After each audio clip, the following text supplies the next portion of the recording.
donner plus d'éclaircissements concernant la transformation numérique.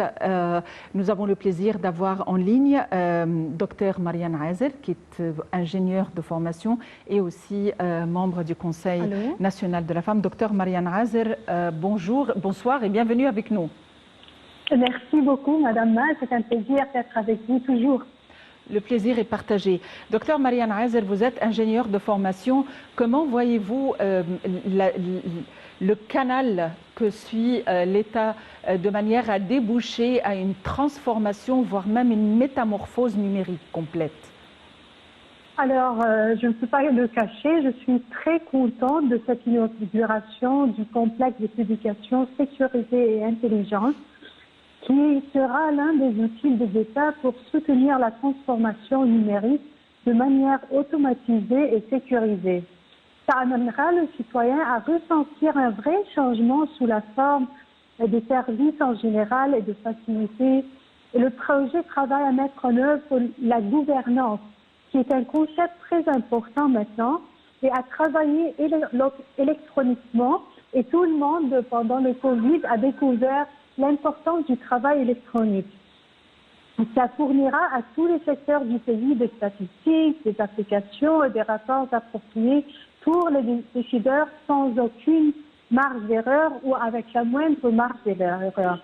Le projet comprend beaucoup de choses, mais c'est la plus grande usine au monde de papier sécurisé, des usines de délivrance de cartes d'identité, de passeports et de billets à partir de la fabrication de matières premières pour eux, ainsi que la fabrication de cartes à puce et des cartes de service unifiées, ainsi qu'un bâtiment pour la fabrication des produits en plastique, d'hologrammes et d'impression sécurisée, et un bâtiment informatique, des réservoirs, des magasins, des bâtiments, de l'usine de cellulose. Beaucoup de choses qui vont arriver. Et pour tous les secteurs du pays, c'est important.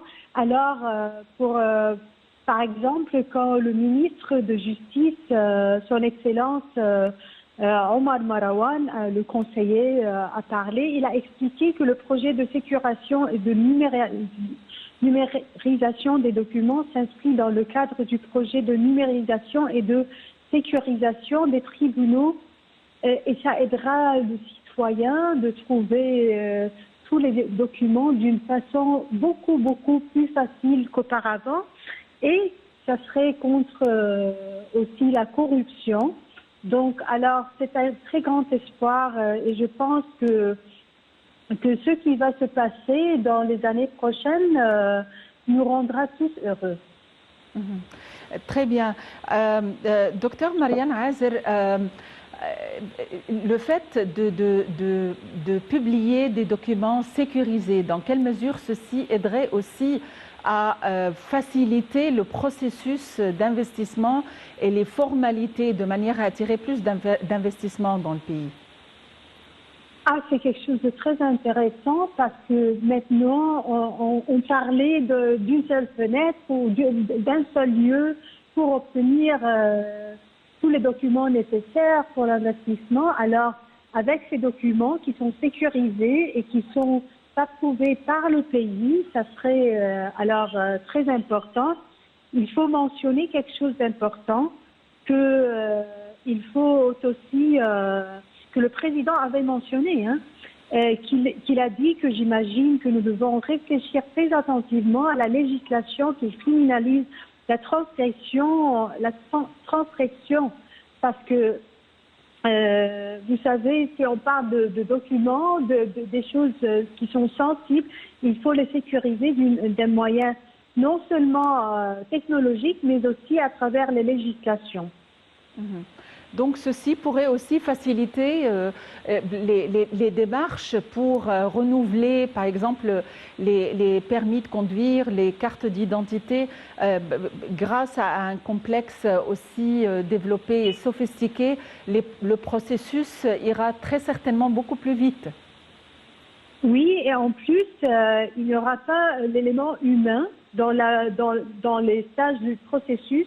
Alors, ça sera plus rapide et contre la corruption. Dans quelle mesure pensez-vous que la présence d'un complexe aussi grand va jouer le rôle de modèle pour les autres secteurs? C'est un objectif très important de l'État, celui de transformer tout en système numérique lié ensemble, en un seul réseau. Est-ce qu'on est sur la bonne voie?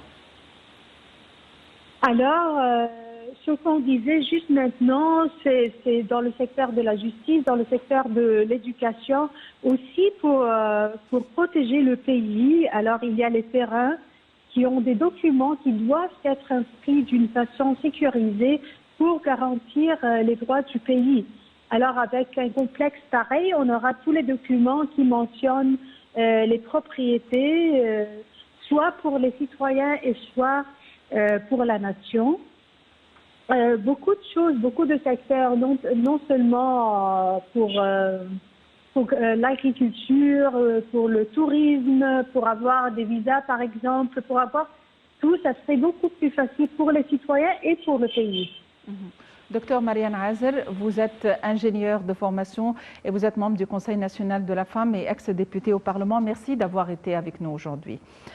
Donc, l'objectif de l'État à l'heure actuelle, c'est de rassembler ce genre de services dans des complexes gigantesques comme la cité des médicaments qui a été inaugurée récemment, susceptible de fournir, de desservir les besoins des citoyens et de couvrir le marché et d'éviter qu'il y ait des manques quelconques, et de manière à favoriser les médicaments à des prix beaucoup plus abordables.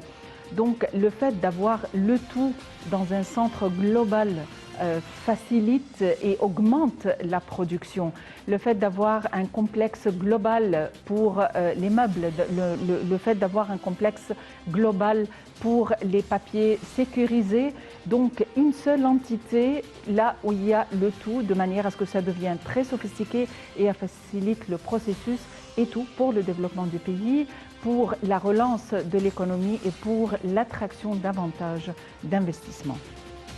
Il faut dire que le président de la Fédération des chambres de commerce égyptiennes, Ibrahim El Arabi, a annoncé en janvier dernier la mise en œuvre du programme de création de centres pour l'entrepreneuriat dans les chambres de commerce et sa fédération dans le cadre du programme d'appui aux petites, moyennes et micro-entreprises. Ça va sans doute et ça va sans dire que ce système de numérisation et de transformation va faciliter même l'accès au financement pour les petites et moyennes entreprises. Mais avant, nous passons l'appel à la prière.